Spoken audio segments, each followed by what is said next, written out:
Reach for the sky, boy.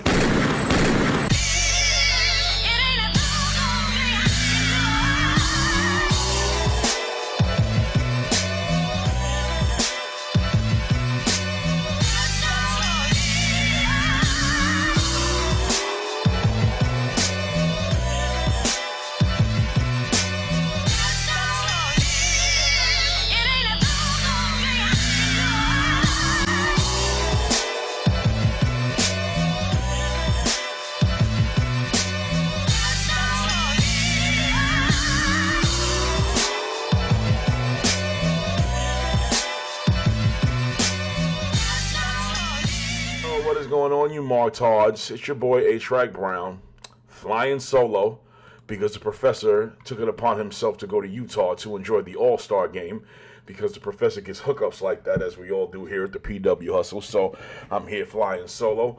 The masked man himself was at the Elimination Chamber, so he was there and cheering his ass off. And A-Track Brown was holding shit down here in the slums of professional wrestling. So let's talk about the Elimination Chamber as well as Battle in the Valley. And the Elimination Chamber was a decent show. It was a solid show. I felt like I wasn't really watching something that was, special. Usually the Elimination Chamber, because it's right before WrestleMania, has like this special feel to it. But for some reason last night, I didn't really feel like that. While I was watching it. To be honest with you, I didn't even think the main event was all that in-ring was concerned, but I did enjoy the story that they told. I, of course, knew what was going to go down, with the exception of a few things that happened with Jey Uso. But anyway, getting into the pay-per-view, Asuka, of course, was the only legit outcome for the Women's Elimination Chamber to face Bianca Belair at WrestleMania. And I like the fact that, Asuka has gone through a little bit of metamorphosis. It's not even like a big change. She just changed her makeup, really. To be honest with you, she's still fighting the same style, as she was when she came in. It's not really the kind of esque feeling that you really want, with the exception of like I said, the attire changed a little bit, and the way she's a little bit more, morbid in the ring. But her in-ring style hasn't changed too much, and I need that. I need her to change that, be more kind with it, be more a little bit evil, be more stiff with them shots, go in, But then again, probably the WWE women don't want to handle Kana, They ain't ready for Kana. They may be ready for Asuka, but they ain't ready for Kana. But the bottom line was Asuka won, and of course she will be facing Bianca Belair. And quite frankly, I don't think there was any other option. Like I said, I don't see how anybody. The only other person I could have seen winning that match was Liv Morgan, and that still doesn't excite people for a title match at Mania against Bianca Belair. I mean, what are you going to do? Tell the story of young Liv trying to reach that brass ring again? They already told that story. So nah, the only real logical choice was Asuka. I'm trying to understand if this will be the first actual one-on-one meeting between Bianca Belair and Asuka. If they fought before, I really don't remember. I remember tag team matches and whatnot, but I don't remember any one-on-one matches. So if they have, you guys let me know. If they haven't, that's pretty cool. So we'll get to see that at WrestleMania, and let's see how the build works. Because, like I said, if she's donning the Kana persona, so to speak, then the mind games need to start now. She needs to start having Bianca Belair, be in fear. All right, she needs to they need to undertake her up a little bit. Have her be like Taker. With the way she is with the mind games. How Taker had, Taker would fuck with the heads of his opponents and whatnot, and they be all scared and shit. They need to do that, and I'm hoping that the build is something like that. I need Asuka to be a little bit evil here, like straight up and down. Like I said, we need Kana. Of course, the actual match in itself was good. It had its spots. It wasn't cringe like you thought. Like I thought, sometimes when these matches happen, I feel like, oh my God, what are we gonna get here? Sometimes these women are not on point like they should be, and you always fear injury. But you know something, to be real honest, these women are a hell of a lot better than the women that I remember watching growing up when they just had bra and panties matches, you know. But at the end of the day, the right woman won, and that's all we really care about. And the match was good. So, you know, it wasn't great, but it was good. I enjoyed it. And you didn't have, you know, too many complicated spots that came off cringy. You know, there was one good spot where Liv Morgan was just like all into the cage, and that was pretty entertaining. Raquel Gonzalez did her thing. That let me tell you something. That woman is a beast. Okay, she is a beast. She almost comes off mannish. Even though there's one thing that she does that I can't stand, and I'm pretty sure they're having her do this when she comes out and she's showing how brolic her back is. Like, okay, we get it, bitch. You're big. You're strong. You got a back like a dude. All right. So what? Can you please stop having her do that? only because, you know, it just comes up as cringe. Not and no other reason other than that. And after that match, we go into Brock Lesnar versus Bobby Lashley. I don't even want to tell you guys how much I've been disappointed in pretty much every match that these guys have had. Now, if I'm not mistaken, this was years ago when I found this out. It was Brock Lesnar who said one of the regrets that he would have when his career is over, that he never got a chance to fight Bobby Lashley, like legit in an MMA fight. If I'm not mistaken, I believe Brock Lesnar said that. And that would always had me thinking, if these two ever do get into the ring, into a wrestling match, that we will have a really good match, we'll have a really great build, and we never had any of that. And that's been so disappointing. Like the first time around, you know, they had Paul Heyman, and you thought that you were going to get the awesome back and forth between Paul Heyman and MVP. We never got that. They did give us the MMA background of both these guys, and that in the first match, and so it was like, okay, so at least we got that, and so you felt that at least with that, it was something. You know, you had that's yeah. And then the actual match happens, and it was okay. It was good, especially when you go back at it now. You're like, it's not what it should have been, but it was still somewhat enjoyable. Then we get the second match, and it's like, no. The second match and the build for the second match was not all that. And then, you know, you have what happened at Royal Rumble, and then you have fast forward to this. And the build to this wasn't all that. It didn't feel special. This match didn't feel special. And then on top of that, what do you have? You have the seeds planted for a Bray Wyatt and Brock Lesnar feud? No. I absolutely not. I no way. And I'll be honest with you, despite what some idiots on YouTube think, Brock Lesnar, like Cody Rhodes, does not have creative control over his contract. But I do know that Brock has some say-so in some things that happen. So if Brock did, in fact, agree to this Bray Wyatt feud, they must have really talked his ass into this, because I just don't see anything in this feud that comes off as entertaining or you know, just, you know, makes you want to run to the TV and watch it, quite frankly. And here you have this third match between these two, and I'm saying to myself going in, I'm like, okay, these two will fight, there'll be some type of no contest, and this will all end at WrestleMania. Then the Bray Wyatt promo happens, and you're like, okay, well, thank you for letting me know pretty much how this match is going to go. You know, there's going to be a winner, and there's not going to be an ending at WrestleMania.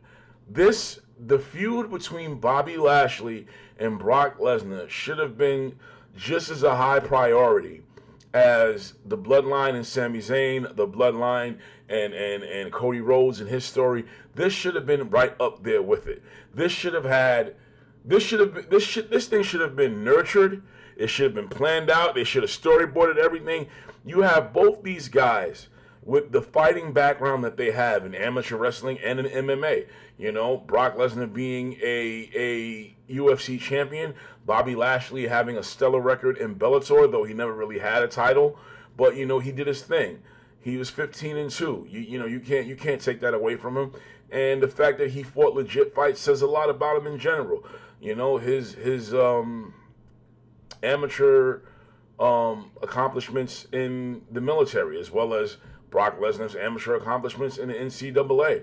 These guys have a resume that is pretty much untouched by most. And I always felt that this feud should have been something that was, like, memorable. Something that we should have been talking about in 10 years from now. Like every few years or so, you revisit this match. You revisit this promo. You revisit the build in general. And it just didn't feel that way. And in this match, once again, it was, of course, it wasn't a long match. You know, it was, I was telling Billy Ray Valentine, I told him this. I said this to the professor. I said, with this match, man, I want to see suplex for suplex. I want to see clothesline for clothesline, spear and spear, shoulder thrust in the corners from each man. I want to see a match like he had with Kurt Angle. Brock Lesnar should have had the same type of match he had with Kurt Angle with Bobby Lashley, with the exception of that shooting star press that nearly killed his ass. And we never got any of that. So what we got in this match was the typical Brock Lesnar shit, the typical Bobby Lashley shit, nothing special. You know, you didn't have suplexes going back and forth, and I get that the fact that these guys aren't as young as they used to be, but I know for a fact that they're in better shape than most of the dudes that are there right now, you know. I wanted to see this match starting off like it could have been, I would have been more satisfied of what I wanted to see. And of course, like I said, what I wanted to see was like, this is how I would have planned the match out. It would have started off with these two, you know, feeling each other out in an amateur wrestling style. Then it would have moved on to them going MMA on each other, you know, both men going ground and pound and throwing each other down to the mat and putting submission holds on each other. Then it would have went to a brawl outside the ring. You could have did the spots of, you know, the barricade and going through that and whatnot and putting somebody through a table, have the match be at least 10 to 15 minutes. That's how I would have planned out the match. But this is not how they did it. All these matches have been all kind of like, all right, let's do this and let's just get this the fuck out the way. And let's just be done with it. And this match ended with Brock Lesnar hitting Bobby Lashley with a low blow because he couldn't get out the hurt lock. And it ends in a DQ. And it had me saying, okay, then maybe this is not over. You low blowed him. Then you destroyed his ass after the match was over. Brock Lesnar destroyed the referee. He destroyed Bobby Lashley. And it really felt like this wasn't over. I said, okay, I'm looking at this and I think we're going to get another match at Mania. But then you think about the whole Bray Wyatt situation. It's like, come on, I don't want Brock versus Bray. No. End this shit between Brock Lesnar and Bobby Lashley the right way. End it the way it's supposed to end. And that's it. And I found this entire feud to be a disappointment. It was just, it wasn't what it should have been. And it was just such a freaking letdown. But, you know, Bobby Lashley wins the match. And then you have Beth Phoenix and Edge versus Finn Balor and Rhea Ripley. And to be honest with you, I could have cared less about this match. I'm not even going to lie. I don't care for the Judgment Day. I don't care for Edge. Dominic Mysterio is somewhat entertaining because it's so fucking corny. Now, I will say this. Damian Priest, to me, has what it takes the way he can be the man. Because I really don't see no differences between a Damian Priest and a Roman Reigns, to be honest with you. I really don't see a big difference. And I think that they can take Damian Priest. If they ever had an issue where Roman leaves and goes to Hollywood or whatnot, he can be replaced with somebody like Damian Priest. But anyway, I didn't really care for this match. I didn't even pay attention to this match that much. I was just like up and around because I did not care. And at the end of the day, I guess, the right people won, which was Edge and Beth Phoenix. And so, good for them. It's like, okay, good for them. Moving on. And we have the men's Elimination Chamber match. And for the U.S. title, it was retained by Austin Theory. And going into this, I was asking myself, who wins this match? Because if the rumors are true and Austin Theory is facing John Cena, well, it probably won't be for the U.S. title. So most likely, Austin Theory will drop the U.S. title. So in the match, you have Bronson Reed, you have Montez Ford, you have Seth Rollins, you have Austin Theory, Johnny Gargano. Now, throughout the match, Johnny Gargano and Seth Rollins were working pretty well together. There was even a spot where both of them got into a pod with Austin Theory and they started beating the crap out of each other. There was a spot where both Gargano and Seth Rollins were on top of the cage and they just look at each other and then they start fighting. I thought that was a pretty awesome spot. But the main man in this match was exactly who I thought it was, and it was exactly who I said it was. I said, we're going to have an MVP here, and this is going to be Montez Ford. And damn it, was it Montez Ford. Now, the only thing I didn't like that he was doing, he kept doing the DX chops. I'm like, why are you doing that? Are you supposed to be the heel here? Do you remember that you're in Canada and they do not like Shawn Michaels there? Did you forget about the Montreal screw job? But he kept doing the DX chop. So I don't know if he was trying to impress Triple H or not, if he was just kissing ass on the low. But he was very entertaining. I liked how he came out with his gear, and I was trying to understand exactly where the colors resembled something, but I couldn't put my finger on it. And I kept saying he's paying homage to something with his gear, but I could not pinpoint what it was. But Montez was the star here. He was shining. My man did the people's elbow. He took off the people's wristband, and I'm like, oh, I know The Rock is watching this, and he's laughing his ass off. Montez had that crowd on fire. And Triple H even tweeted that Montez is a star. Okay, Triple H, if he's a star, then you better do right by him in the next couple years. And also, for people out there who see the star that Montez Ford can and will be, I want to add something else. Usually in these situations, you have one tag team partner who goes on the rise, and you have one tag team partner who just goes on a complete decline. And I don't want that happening to D'Angelo Dawkins. And I'll tell you why. Now, in NXT, I didn't really care for him as much. I was like, yeah, you can see who the real star is and who the corny nigga is and whatnot. But when they got to the main roster and they started to get a little shine, after a while, Dawkins really started to show his star quality as well. So, and he got himself into better shape. And you noticed that he was much better in the ring when you saw that he was getting himself into better ring shape and whatnot. And Dawkins on his own has charisma. He can talk. He carries himself well. So when they break these two up, it should not be Montez on the rise and you play Dawkins. Separate them, put them on different shows, have them do a feud or whatever. And then the bottom line is both these dudes need to be champions at some point.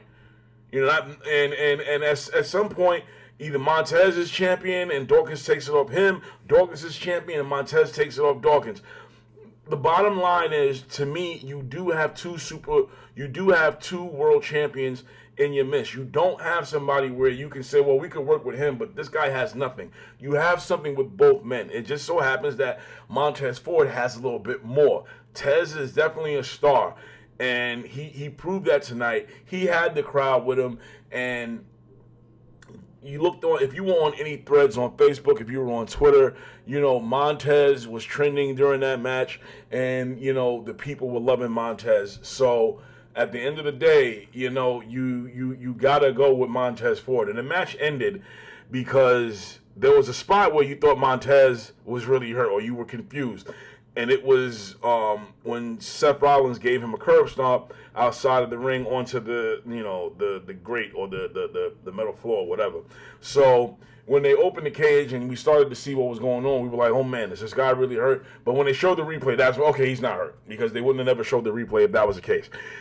Why that spot was because of the ending, which was Logan Paul coming out doing a buckshot lariat, on Seth Rollins, costing him the match. And of course, Logan Paul to me is the Johnny Lawrence of the WWE right now. He reminds me of Johnny so much, and I still don't know how to feel about this match. Like, why are they linking Seth Rollins with Logan Paul? Bro, Logan Paul can go, so the match in itself is going to be fire. It might just be the show of the night, to be honest with you. Cody might still have the people with him winning, but the actual match of the night, I think, will be Logan Paul versus Seth Rollins. And so Logan Paul costs Seth Rollins his match, and Austin Theory retains, and it is what it is. Austin Theory will go on to face John Cena, and I'm pretty sure John Cena will do the right thing and put his ass over. I don't see John Cena winning the title and coming back to having matches and whatnot, because that nigga's too busy dressing like a woman in Australia for whatever freaking LGBTQ movie he's doing. Then we go to the main event, which was Sami Zayn versus Roman Reigns. And quite frankly, people make this comparison between the Yes era with Daniel Bryan and Sami Zayn right now with the Usi era. And the Usi era is nowhere near on the same level as the Yes era. It's just not. But the crowd was definitely loud. It was Montreal. It was his hometown. And it went down exactly the way you thought, which was Sami Zayn lost. Everything that happened in that match was predictable, with the exception of what happened with Jey Uso. Jey Uso comes out. You thought he was going to hit Sami Zayn with the chair. You thought some smile was going to come in, was going to, grow on his face, and he was just going to hit Sami. But that didn't happen. You saw Jey Uso with tears in his eyes. And you were like, what the hell's going on? And Sami goes to spear Roman. Roman gets out the way, and Sami accidentally spears Jey, which will probably turn into something because, there's no such thing as an accident in wrestling. If you speared him, you speared him. So that's probably going to piss off Jey, and Jey's going to end up turning on Sami and coming full circle back into the bloodline some way, somehow. No solo Sikoa last night, which I found surprising. You did have Kevin Owens come out to allow Pop to help his friend, and of course that's going to set up the plan for Sami Zayn and Kevin Owens versus the Usos. But SmackDown will be pretty interesting, and Raw, because we have to continue this whole Jey Uso thing, but eventually Jey will fall in line with the bloodline again because he has to face Kevin Owens and Sami Zayn with his brother. Now, this match was, like I said, it was predictable. Going into the match, I'm watching it. 5 minutes into the match, you're like, all right, I know how it's going to go. It's going to pick up later. 7 minutes into the match, I'm like, this bores me.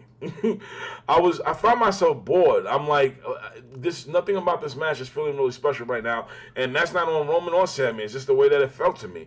The night itself, you were just waiting to see how the main event ended. That's how this Elimination Chamber thing felt. You pretty much knew the winners of every match, but you just really wanted to see what was going to happen at the end, even though you knew Sami Zayn wasn't going to win. Now, the thing that really bothered me, it's not so much bothered me, but what really made me laugh was the look on these people's faces. Like, these people really thought Sami Zayn was going to win. You had people having signs that says if Roman wins, we riot. This, that, and the third. If Sami loses, we riot. First of all, I'm like, y'all niggas is Canadian. You're not rioting shit. All right, this is not a goddamn hockey game. This is wrestling. So calm down. But when the match was over and Sami lost, you just saw all these people just with these sad looks on their faces. And does this help Cody or hurt Cody when his match comes up? I think it's not going to be an issue. They're going to distract these people, and they're going to go with Sami and Kevin against the Usos, which will, it won't have people look at Cody and boo him because they really wanted Sami, which is exactly why I'm trying to tell people this is not like the Yes era. They were trying to do everything in their power to keep people from hijacking the shows, and it just was not working. This is not happening like that. No one's hijacking the shows or anything like that. You don't hear Sami Zayn's name being chanted throughout the night. But they did tell a good story. I will say that. The match in itself was not all that, but they did tell a good story. And Roman Reigns retains, and he goes on, and he's going to face Cody Rhodes. So that's pretty much the way it is. And now, I'm going to be honest. I have no problem with Cody beating Roman and taking both belts. But I will say, nothing happens with Sami Zayn winning. If Sami Zayn would have won, what would that would have ruined for anyone? Nothing. You could have had him win one belt. Okay, but it's obvious they want to give Cody everything on this. They want to give him both belts. They want him to be the man to pin Roman Reigns. I don't think it's going to be clean, but they want him to be that first man that pins Roman Reigns. So, if you was to have Sami Zayn win, then he becomes the first man to pin Roman Reigns, and God knows how long, and that takes away from Cody. So that one aspect is something that I can understand and respect, and come to say, okay, I get it. So, I'm answering my question right now as I ask it. That's the reason why overall you're not going to have Sami win. But Sami eventually will be a world champion. He has to at some point, because you got to sell the Kevin Owens and Sami Zayn DVD. You got to have a Sami Zayn and Kevin Owens journey special on A&E or whatnot. So it's only fitting that at some point Sami Zayn gets that title. But who the hell knows? This just might be one and done for him, and that's it. He never gets a title shot ever again. But this whole thing that people are talking about, Sami can't be the face. Nobody's talking about Sami being the face of the company. Not every person who's a champion in WWE, who's been a WWE champion, was the face. Transitional is a thing. So he can be that down the line. It doesn't have to be the end all be all, But this whole bloodline thing, to me, I'm soured on it, because when this thing first started, the first thing that came to mind was The Rock versus Roman Reigns. And quite frankly, if you didn't have that, I really wouldn't have minded to see, Jay rise and take the title off Roman. I wouldn't have minded if they went in that direction. And the question is, if Cody didn't sign, would they have gone in that direction? I'm not sure. I don't know. But the fact of the matter is, this whole thing, I'm soured on it, because I really wanted it to be The Rock versus Roman. And we're not going to have that. We're going to have Cody versus Roman. And the only thing that, gets me hyped about it is the fact that Cody will have the WWE titles. And I think that's cool. I'm not against that. I just really wanted to see The Rock versus Roman. I know there's a lot of people that wanted to see that too, but we're not going to get it. So we have to settle for what this is. And it's not so much settling, because, like I said, it's going to be a feel good moment, and you're going to love it. Because at the end of the day, they're saying WWE Cody. This is AEW Cody. So for you AEW fans out there, don't be mad. Just recognize the fact that this Cody that you see in WWE was the Cody that got built in AEW.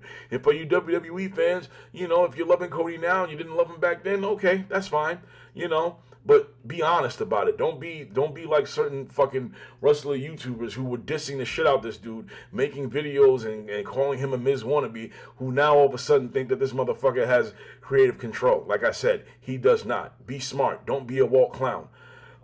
So that was pretty much Elimination Chamber, and again, it did not feel special. It did not, I didn't end this pay-per-view feeling, oh my god, this was so great, But it like I said, it was satisfying, and at the end of the day, it was alright. It was a cool show, but it was just really predictable, with the exception of what was going on with Jay, and then you have Battle of the Valley going on. I'm not going to run through the whole card, because we all know what the main attraction was. It was the person who helped sell that show out, which was Sasha Banks, now known as Mercedes Moné. And I will say one thing, Kenta has become the New Japan Strong Champion, which I am very happy about.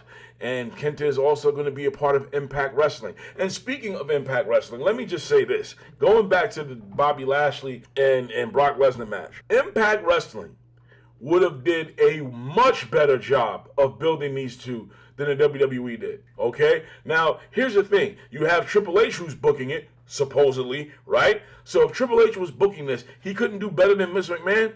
He did worse than Vince McMahon. And in my opinion, he did worse than Vince McMahon in booking this and building Brock versus Bobby. So my thing is, Impact Wrestling would have did a much better job of booking these two. They would have gone down their resume. They would have had a face-to-face. They would have had like a weigh-in. They would have had both these dudes meeting each other at each other's gym and beating the hell out of each other in an MMA match, or in an MMA gym. They would have had that. They would have had the trainers going at it and whatnot. This thing would have felt so goddamn special. if it was an Impact Wrestling versus what they gave us in WWE. So I just wanted to point that out. But back to the fact of the matter, Battle in the Valley, Mercedes Moné versus Kairi Sane. You have Mercedes Moné come out, and she's paying tribute to the late Hana Kimura. So I thought that was pretty cool. A lot of people dug that. And the match for her versus Kairi Sane was a really good match. It wasn't the outcome wasn't what I expected. I did not expect the outcome that we had, and that was Mercedes Moné winning the IWGP Championship. I did not think they were going to give it to her on this night. I thought she would lose, and I thought that they would fight again, and she would get the title back. I thought they would probably save it for the biggest stage somewhere in the Tokyo Dome or whatnot, but they didn't. They gave it to her. Now, I really was shocked. As a lot of New Japan fans who were watching, there were some people like, wow, I couldn't believe they gave her the title. But I'm like, well, you see how fast that show sold out after they announced her? So it is what it is on that. And that's, hey, you're not going to get no arguments from me. I had no issues with her winning the title at all. I'm very glad she won. She made history, being the first black woman to have the IWGP Women's Championship. She's the second person to have it, and it's during Black History Month, so, you're kind of feeling good about that for the culture, and it was a good match. It was a very good match, and of course the Sasha haters out there were out in full force, trying their hardest, trying to undercut the match, trying to talk about how she looked, this, that. I listen, I don't get it. I don't get it. And listen, I've gone back and forth with people I know and respect, respectful back and forth. No, calling each other out, dissing each other's moms, and this, that, and the third. We can still disagree and be friends. Shout out to Anthony Mish from Wrestling Soup, because he was one that I used to go back and forth with about Sasha, but only because my whole thing was, if you don't like Sasha, you don't have to like Sasha. But don't go by fucking internet rumors and repeating things that have either been debunked or you can't really claim at all. And you have a lot of people out there doing that, unfortunately. And for me, I see a lot of fair-minded fans fall into that, and it broke my heart. And it was like, wait a minute, this isn't true. Okay, you're giving me this example from this story, but that story has already been debunked. So you can't bring this up. And of course, you have people saying, oh, she's a complainer, she's going to have a tantrum, this, that, and the third. And quite frankly, none of y'all know a damn thing. Y'all going, and it's funny how most of the people who don't like Sasha and who are using the things that they've heard from dirt sheets are people who actually follow ringside news. Like, give me a motherfucking break. Like, come on, man, really? You're following ringside news. Those are your sources for the things that you've heard on Sasha. That's it. Now you can talk about Dave Meltzer, you can talk about Sean Ross Sapp and whatnot, but the fact of the matter is, ringside news, that's where you get your info from. So you get laughed at the end of the day when it comes to Sasha Banks stories and where people get their info from and whatnot when it comes to the situation between her and the WWE. The bottom line is, she didn't feel that she was being treated fairly, and if in the end game in the long run was she wanted just as much money as Charlotte and Bayley were making, then she deserves it, because why not? She has higher rated segments than Bayley and Charlotte. She sells more merch than Bayley and Charlotte. Charlotte sells nothing. I've gone through this already. I still think that Sasha will eventually end up back in WWE. She'll probably wait a little while to see what's going on with this sale. But I think she's on some Cody Rhodes shit right now. She's going to tour the wrestling circuit. And I definitely think we're going to get a match between her and Mickie James. I don't know if it's going to be at the Multiverse of Madness, the event that's coming up between New Japan and Impact. Probably not going to be there. But at some point, it's going to happen. Sasha's going to go around collecting championship belts, and that's fine. If she ends up in AEW for a match, I'm cool with that. So that's something that I'm going to look forward to now that she's the IWGP champion, women's champion. I want to see what happens. And, you had Okada versus Tanahashi, and of course Okada retains in a great match. And it's great because it's Okada and Tanahashi. These two have the the fucking best chemistry of any wrestlers I've seen. You know, it kind of starts a new chapter because they're fighting for a totally different belt. I say that in air quotes. Okada, who is the man right now, he is the ace against the old lion. And, of course, these two, you know, they battled it out and they went back and forth. Of course, the strong style never ends with these two. And you always will get a 4 to 5 star match out of these two. I gave it 4 stars, to be honest with you. I did think it was better than Roman Reigns versus Sami Zayn. That's not out of bias. That's just watch the 2 matches. You see what you got. As far as in-ring work, I will say that I will say that Sami and Roman had a better story. It's just, you know the story between Tanahashi and Okada, so it's not like they were giving you a story that was anything new, you know? So story versus story, Sami and Roman told the better one, but match versus match in-ring, Okada and Tanahashi were the better of the two. And at the end of that match, you had Mercedes Moné come out, and she was out there with Okada, and they said a few words to the crowd. What I felt was going to happen, I thought Okada was going to make her like a female member of Chaos, but that didn't happen. They just, gave a few words or whatever and posed with the crowd. That was it. That's how the show ended and whatnot. So you had a good night of wrestling, for a wrestling fan. I watch everything. So I was cool with the night that we had. You watch Elimination Chamber, then you just watch the Battle of the Valley. Now there's a lot that I didn't see because I was watching Elimination Chamber, so I'm gonna go back and watch other matches from Battle of the Valley that I missed. But Jay White is gone. I think Jay White will most likely end up in the WWE, unfortunately, and I'm very worried on that. I listen, is Vince McMahon really running the show? I still believe he is. I believe he lets Triple H, make a few moves, but I still think Vince McMahon has some hands in booking. Nobody's going to convince me otherwise. And I don't see Jay White doing anything for a while when he goes to WWE. I don't think they're going to just strap a rocket to his back and book him to the moon right away. I don't see that happening. I don't even, to be honest with you, I'd rather see him in WWE right now than AEW. I do. I'm sorry. Because AEW is not really, their booking process is too convoluted right now to bring in a Jay White. Because you bring in a Jay White, somebody's going to have to be pushed back. Because you're going to have to treat Jay White with the respect that he deserves. So if he goes to WWE, like I said, I don't see them putting a rocket to his back and sending him, straight to the main event. But I do see him being a big player. I do see him feuding with Seth Rollins and losing. I do see him feuding with Cody Rhodes at some point. I do see him being a WWE champion at some point. But again, I wouldn't be quick to sign with the WWE with the WWE if I was any wrestler with the talks of these sales going on. But for some strange reason, I'm not gonna front, man. I'd much rather see Jay White in WWE right now than AEW. That's just the way I feel. If you're like, oh, Track, you crazy. I'm sorry, then I'm crazy. But right now, I think WWE is a better fitting for Jay White right now than AEW because AEW still has some building to do. But if he does go, fine. Cool. Okay, win for them. It's just that Tony Khan, man, this guy is so fucking exhausting.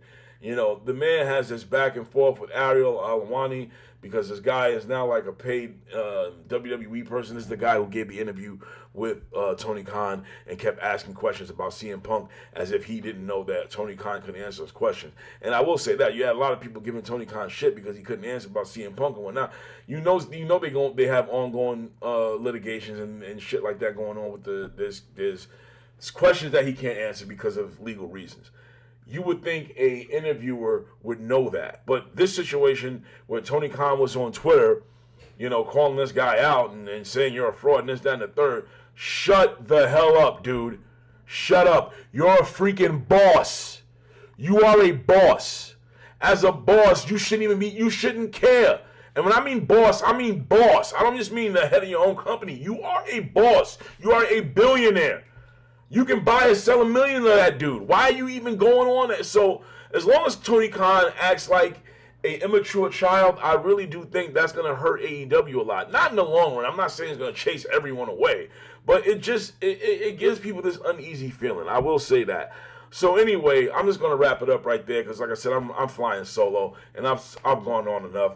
I was satisfied with both pay-per-views. Like I said, it didn't really feel special at all, with the exception of the fact that you have history with Mercedes Moné being the first black female IWGP champion and being the second one. So, like, comment, subscribe. I see you guys later. Next time, we'll probably have the full house. All the boys will probably be back together. So, I see you guys later. Peace.